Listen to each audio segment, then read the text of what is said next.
Olá, eu sou Luciane Raposo, esse é o Literatura para a Vida, o nosso espaço de reflexão e de conexão entre a literatura e a vida, porque a literatura não faz sentido sem a vida, mas ao mesmo tempo ela transforma o nosso significado do que é viver.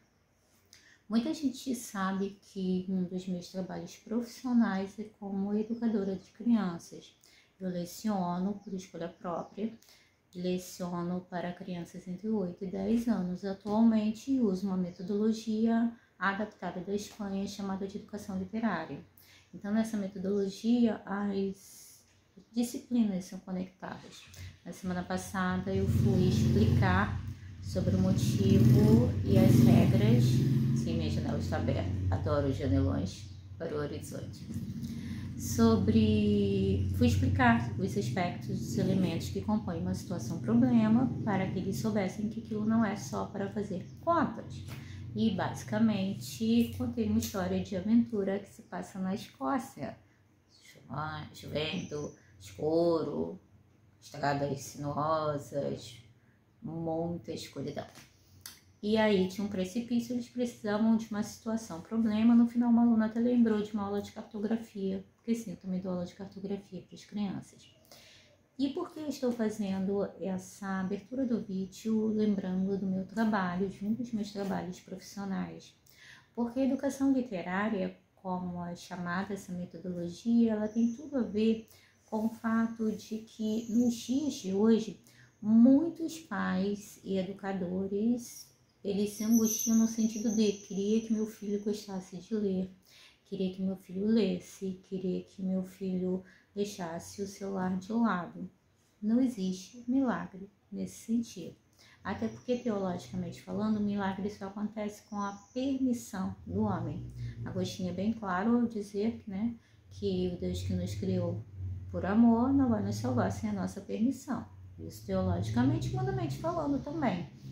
E como educadora literária, eu tenho percebido que o grande problema está no fato de que a gente quer uma receita pronta, inclusive para que nós nos tornemos leitores. Não é o meu caso, porque eu não tenho memória de como era a minha vida antes de ler. Eu aprendi a ler por volta dos 5 anos. Lembro bem dos primeiros livros que eu li, do primeiro grande livro que eu li sozinha. Eu tenho até uma edição nova dele, o caso A Borboleta Tira. Lembro da noite em que eu terminei de ler aquele Proust, aquela revelação. Lúcia Machado de Almeida, uma das minhas autoras favoritas da infância. Ela escreveu coisas maravilhosas. Mas o que eu quero dizer é que, assim como qualquer outra coisa nas nossas vidas, eu vou repetir, é necessário um processo. Falei no vídeo sobre o motivo pelo qual nós lemos, o motivo pelo qual é indispensável nós lermos. E muitas vezes nós queremos receitas prontas. Se você quer mudar a sua vida em algum aspecto, precisa ir à raiz. No meu caso, a raiz está relacionada com o fato de que eu não vou mudar os alunos, eu não vou mudar as pessoas que assistem no canal, eu não vou mudar as pessoas com quem eu me conecto no Instagram, os meus leitores dos meus livros, porque, como eu falei no outro vídeo, eu estou escrevendo um novo livro e preparando um livro já escrito em processo revisional para publicar, se Deus quiser, até o final do ano. Mas o que eu quero dizer é que muitas vezes nós queremos receitas prontas. E essas receitas prontas não existem. Quando a gente diz que para um professor formar leitores, ele precisa ser leitor, isso se refere também à sociedade, à família. Nos dias de hoje, particularmente no Brasil, parece que as pessoas não podem largar aquela coisinha. Pessoas que vão de bicicleta e estão falando, pessoas que estão dirigindo, pessoas que estão falando conosco ao mesmo tempo estão assim. É uma cultura muito estranha, é uma cultura que é uma subcultura, no sentido em que você não pode perder nada do lado de fora, mas está perdendo a sua vida aqui. Um dos meus livros favoritos e que ajudaram a formatar a metodologia que eu adapto e uso em sala de aula, uso em palestras e formações para adultos também. No meu curso de adultos eu também faço isso. É o Andar Entre Livros, da Teresa Colomer. Teresa é uma das minhas autoras favoritas, né? A especialista em formação de leitores de cultura literária que mais dialoga com o que eu penso. Então, eu tenho outros livros dela, tem um livro que eu comprei na Bienal, Leitura está em Andamento, mas esse livro é fascinante no sentido de que mostra como nós nos tornamos leitores a partir da questão social. Há todo um discurso historiográfico de que foi a partir da Revolução Burguesa, a Revolução Francesa, que tinha igualdade, não tinha muita coisa, né? Fraternidade muito menos, haja vista a guilhotina. Mas o que eu quero dizer é que nós precisamos pensar que existe uma diferença entre bens culturais e ter cultura. Aqui eu tenho um acervo de cerca de 800 livros, ainda não parei para registrá-los após a mudança no ano passado, mas mais ou menos eu acredito que seja isso. E esses livros, eles são bens culturais. Agora há pouco eu retirei um dos livros do meu acervo, um livro que eu tenho desde 2011 e que utilizarei em sala de aula. Mas a gente precisa lembrar que não basta ter um bem cultural, assim como não basta você usar uma roupa de alta qualidade e se comportar como uma pessoa de baixo nível. É todo um conjunto. A pessoa que você é, a maneira como você articula as suas palavras, os seus hábitos, o que você consome. Um exemplo muito simples foi quando eu expliquei às crianças o motivo pelo qual elas precisavam aprender sobre separação de sílabas. Não é para passar de ano. Quando você sabe separar as sílabas, você sabe articular as palavras. Quando você sabe articular as palavras, você sabe construir sentenças.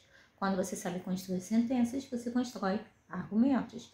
Jordan Peterson deu uma entrevista, se não me engano, falando sobre isso. Digo novamente, eu não sou uma fã absoluta dele, mas algumas coisas eu concordo sim.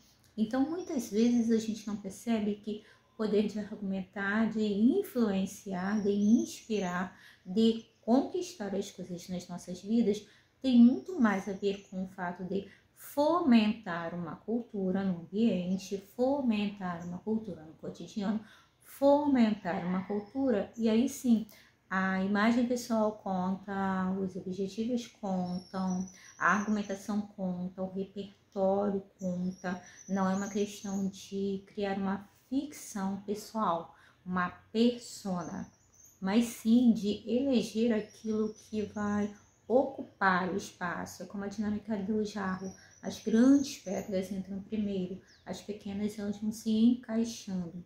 Então, muitas vezes nós queremos começar pelos acessórios, na hora de fomentar a leitura com os alunos, com os filhos, com os afilhados, com os sobrinhos, na hora que decidimos que precisamos ser leitores, porque estamos estressados, porque não passamos no concurso público, porque não somos aprovados no mestrado, no doutorado, numa viagem internacional, uma grande oportunidade, e às vezes para coisas simples, porque não conseguimos conquistar aquela pessoa que tem uma forma de ver o mundo mais literária, digamos assim, ou mesmo aquilo que nós queremos conquistar em termos de saúde, em termos de sociedade, em termos de riqueza, porque a riqueza não é só constituída pelo prosperar, pelo produzir dinheiro, conservar esse dinheiro. O dinheiro é um instrumento, como diversas outras coisas.